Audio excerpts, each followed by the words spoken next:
Kala ko dati yung buhay namin puro lang kamalasan, kasabay ng pagpasok ko sa mundo ng paangasan. Pero ayos lang kasi ito ang gusto kong lakaran. Nagulat sila nung biglang lumipad yung akala nilang basahan. Teka muna, dahan-dahan, wag masyadong malakas. Pumuputok na sa loob kasi maraming palabas. Baka meron dyang galit pero hindi lang nila malabas. Hindi kasi ako makasarili kaya pati sila hinila pataas.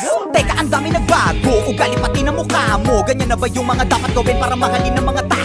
Sa bagay sanay ka naman, no respeto daw kahit pa ba. No, kung gusto nyo ng respeto, tanungin nyo na sila kung magkano. Huwag magpapa-apekto, kala mo perfecto. Lalo pag nagsalita na yung mga yan, kala mo walang depekto. Samantalang ako, ginawa ko lang lahat ng ito ng puro diretsyo. Habang ikaw kailangan may siraan ka para lang makaasenso. Para ka lang chismosong, ginawan na lahat ng kwento. Isa kang kupal na manunulat, ya puro ka lang imbento. Tinapakan, inangasan, sinabihang umalis na lang ako rito. Nilabanan, hinayaan, kaya ngayon ako na ang bago paborito. Titirahin nyo ko si Balong lang nagdala. Huwag kayong mag-alala, meron din kaming dala. Ganyan naman yung mga ulule, mahilig mangumpara. Nagpapanggap na malawak ang utak, makitid pala. Tanga ka, halatang talangka ka talaga. Kung ako'y guro na awa lang, kaya ka nakapasa. Kala mo lang matalim na kulang ka pa sa tasa. Tumitira ng mabilis, naiintindihan ka ba? Simulan ko na to kung paano mamumanat para bumakat sa mga tao. Kaya ko tumira kasi diba tinitira mo ko noong mga panahon na wala akong nakikita sa malayo. Pero di ko tinigilang mga bayo. Ngayon ay naging malinaw na malabo, pero di nyo makikita ang nakatago.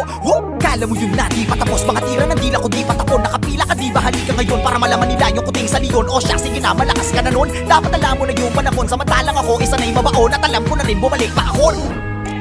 Gusto kong magpahinga sa industriya na parang ang hirap ng huminga. Gusto kong magpahinga sa industriya na parang ang hirap ng huminga. Kulang tong 44 para makwento ko pa lahat ng tunay na nangyari, gagawing pelikula. Kulang tong 44 para makwento ko pa lahat ng tunay na nangyari, gagawing pelikula. Manood ka. Manood ka.